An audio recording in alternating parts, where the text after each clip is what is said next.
Every day is filled with choices. You're here because you're choosing to start with a win. Get ready to be inspired, learn something new, and connect with the Win Nation.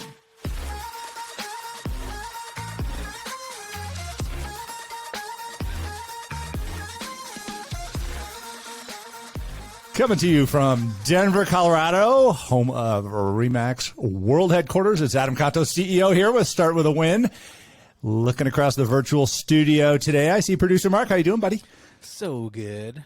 I love it. I love it. So, how long have you been saying that? I mean, we've been on the air since going on 3 years. Yeah. Yeah. Well, I want to get a shirt that says "so good." It sticks, right? That's right. Awesome. Well, hey, Mark, we have a really, really fun guest today. Molly Fletcher. I mean, we've had her at RE/MAX events. She is awesome. She's a speaker, author, former top sports agent. So get this, Molly spent 2 decades as one of the world's only female sports agents. She's hailed as the female Jerry Maguire by CNN as she recruited and represented hundreds of sports' biggest names. I mean, talk about somebody who's seen behind the curtain in professional sports and really high performers. So she's negotiated over $500 million in contracts, built lasting relationships with these people, and observed and adopted these traits. You know what? The cool part is she shares these ideas with all of us. She's a popular keynote speaker, a podcaster. So I want to welcome to the show, Molly Fletcher. How you doing, Molly? I'm doing awesome, Adam. Thanks for having me. Yes, I loved that keynote. I remember how fun and engaged everybody was. It was special. I mean, we've got a lot of cool things to talk about because you have a new book out, The Energy Clock. You know, I'm really looking forward to that. And you also have another one, Fearless at Work. Both of those, I mean, if you combine the two of those things, you're unstoppable, aren't you? Well, what I'm blessed to have has been around some pretty unstoppable people, and I try to bottle all that up and redistribute in a way that helps others. Awesome. Well, why don't you tell us about that background? You know, you top sports agent, 20 years of doing this. Give us a little bit of background on yourself. Sure. So I was a student athlete at Michigan State, played tennis, and then I wanted to get in the sports marketing space. But, you know, I grew up in East Lansing, and so I tell this story when I speak, and I saved a little bit of money, moved down to Atlanta to try to get into the sports space, and negotiated this deal to teach tennis at this apartment complex for free rent, which gave me a little bit of bandwidth to get into the sports space where you make no money out of the gates, right? And then navigated my way into an opportunity where I began to see that if we were going to grow the agency, we needed to go get more talent, right? We couldn't just rely on referral business, if you will. And so I began to kind of get more aggressive there and started recruiting baseball players. And long story short, so we started with 4 or 5 athletes and coaches, and 18 years later, we had about 300 athletes, coaches, broadcasters in that space. So it was a wonderful journey, and then I started writing books and speaking, and we do training and all that kind of stuff now. You had to have learned a lot of lessons about negotiating in your time as a sports agent. Give us some of the key points that you learned. I mean, I think one of the biggest things that I found was so important is that a lot of times when we go to negotiate, whether it's big or small deals, is we spend a lot of time thinking about what we want, right? What would success be on our side of the table for our party, for the family we're representing, for the people that we're serving? But I think it's equally, if not more important, to get inside the head and the heart of the people that you're negotiating with. And I tried to spend a lot of time going, what are they worried about? What are they excited about? What's working for them? What's not working? Because that's, at the end of the day, negotiation's just a conversation, right? It's a difficult conversation at times, but it's just a conversation. And so the more we can connect, I have found the better the outcome. And so a lot of times people think, oh, sports agent, right? You got on the other side of the table, took the gloves off and went at each other. And, the truth is I found that the better the relationship, the better the outcome. And in fact, the better the relationship, the quicker I could close the deal. So I'm a big fan of quality relationships, great preparation inside of those, great communication and great connection. And then, you can close better deals and you can close them more quickly. So it's interesting because we all think about negotiations of, okay, you get this number, I get this number. How do we both become equally unhappy with the results here and end up in the middle someplace? But you kind of took this out into this relationship piece. How did you work the emotional aspect of the relationships into that negotiation? Because it sounds like you got these people to like what you were delivering to them and vice versa. I mean, that's kind of contrary to what everybody, people think of going and buying a car or buying a house or whatever with negotiating. But you made a lasting relationship there.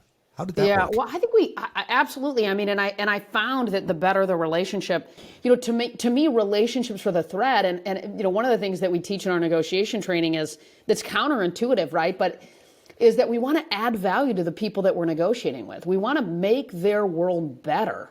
And I tell that story about my sort of fun tennis story. But the more that we can add value, get inside of their world, and deliver value, I mean, sort of that power of reciprocity. It's really, really powerful. And we think, well, who in the world would at some level add value to the people that they're trying to do a deal with? But and it can be big, it can be little, it can be not expensive, it can be expensive. But when we do that, it is human nature to want to find a way to give something back inside of that dynamic, right? There's lots of moments when I was negotiating contracts for my athletes and somebody didn't think they were worth what we were asking for, right? And I love my clients, and that was hard, and it's hard to hear, right? No different than, somebody who's trying to sell a house that's really proud of what it is, and we can get defensive in those moments. And what I found consistently is the more curious we can get inside of those moments versus defensive, the more we can shift to trying to better understand the why behind their position, the more it gives us an opportunity, again, to connect and to build that relationship. And again, the stronger the connection, I found, the better the outcome. Now, it also, though, doesn't mean, Adam, right, that there aren't moments that we have to walk away, right? You never want to agree to a bad deal. And so, but you can still be intentional about how do I sustain this relationship and walk away? Because the last thing I want to do is get locked into having to serve or execute against a bad deal, right? We have to have the courage to walk away, too. So powerful. Great points there. I love the reciprocity. That's a huge factor of influence there, and so powerful here. Do you have any lessons of, maybe you didn't make them, but you saw them made and you came in and cleaned them up perhaps, or something like that? But what are some of the top mistakes people make in negotiating? Yeah, and I certainly made plenty, Adam. I would say, I think there's a couple. One is not asking the tough questions early on in the journey, right? I think sometimes we don't want to ask the question because maybe we don't want the answer. We're afraid it might implode the deal, right? We're afraid that it'll cause friction. We're afraid it's too difficult of a question. We're afraid of all those things. But the truth is, if you park it over to the side, it's not gone. It's still there. And in fact, it may just get worse. And you may spend more time and energy on the relationship moving toward a close, but then that bomb will drop on the 10-yard line, right? So, that would be one, is not asking the tough question. The other one I think that comes to mind is not pausing. One of the chapters in the book that I wrote on negotiation is how important it is to pause inside of these moments. And, the courage to pause, and a pause can be 30 seconds on the phone. It can be a day, it can be a week, it can be a month, it can be 5, it can be whatever. But when we pause, we send a message, potentially to that other agent, that our client is firm, right? They're firm and they're not moving. And that can be powerful. So pausing is important. Hey, Molly, let's move on to your latest book release, The Energy Clock. Can you give us a flyover of, what is the energy clock? What does that title mean? Well, what it really comes down to is within 20 years in the sports space, what I saw the linchpin for performance being with athletes and coaches was energy management, not time. And then I sort of wrote these books, and then I transferred into the business world more, the traditional business world, and I found business people sort of borderline obsession with their calendars. And I thought, wow, and so what that looked like in a microscope for me was, I remember sitting with like Matt Kuchar, a PGA Tour player of mine, and going through his tournament schedule. And none of these guys are going to play 32 weeks in a row, right? They play 2 on, 1 off, 3 on, 1 off. But the goal is, how do I peak at the Masters? How do I peak at the U.S. Open? How do I peak at the majors and not just grind and then show up to the Masters half dead because I'm completely exhausted? And then I get into the business world where people load their calendars and then they show up to the sales pitch, to the meeting, to the moment that matters the most, and they don't have the kind of energy they need to perform at their best. And so it was this very interesting kind of eye-opening where I thought, what if business people looked at their life through the lens of energy versus time? Because what happens is, we're in an environment right now, and I know in the real estate space in particular, right, where the level of demand, right, on people, on your agents, I would imagine, is exceeding their capacity, right? They're busier than ever. There's so much opportunity, right? They're drinking through a fire hose. I mean, it's great, right? But if we don't navigate the demand against the capacity effectively, and we show up for big moments without the kind of energy that we need, to me, it impacts performance directly.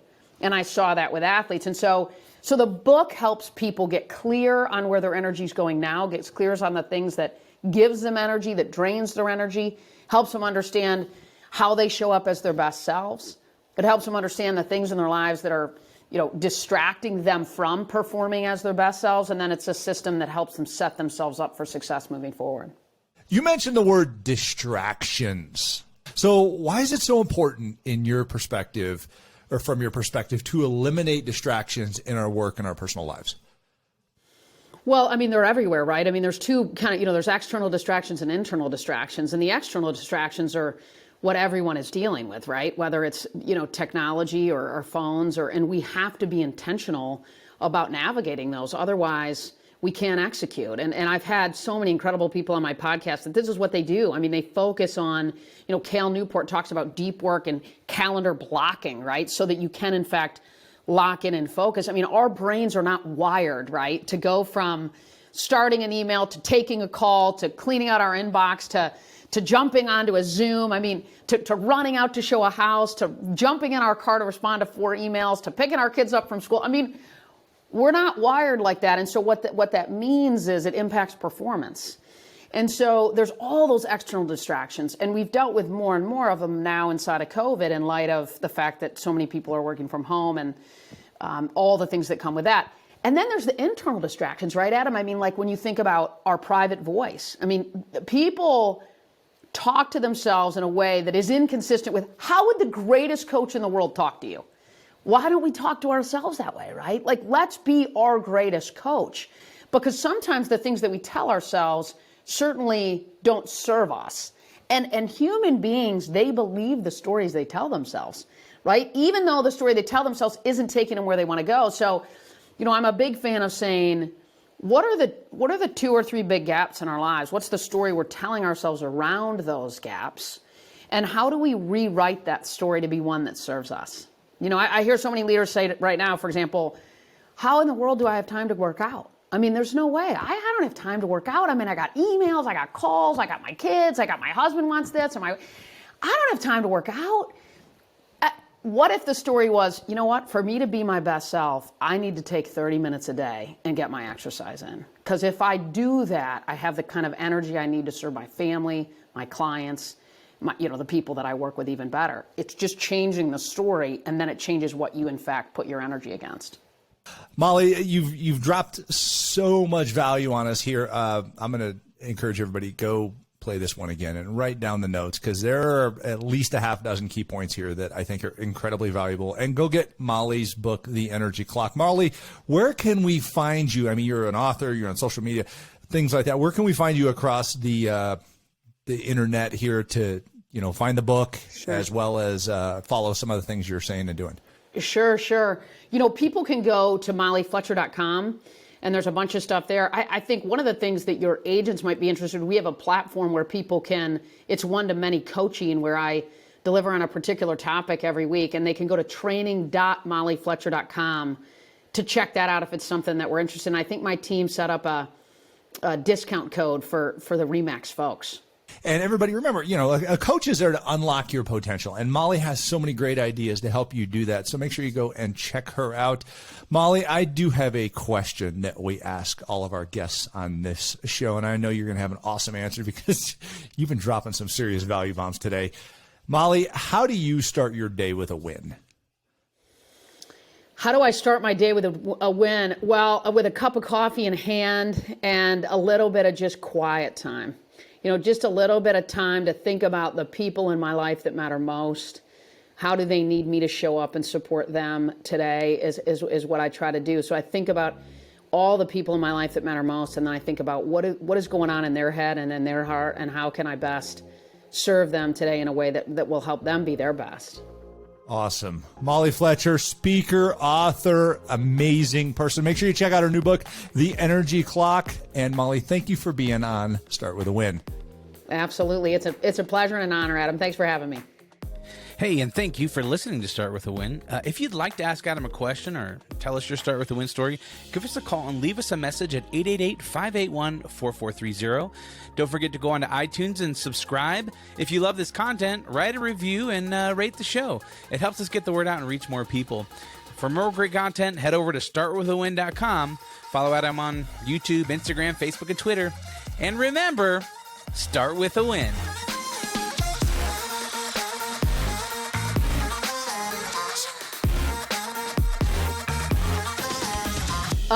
I'll give you this real quick, and I kind of fumbled this, but just so you guys know, the code is WIN, W-I-N, just because of the name of your show.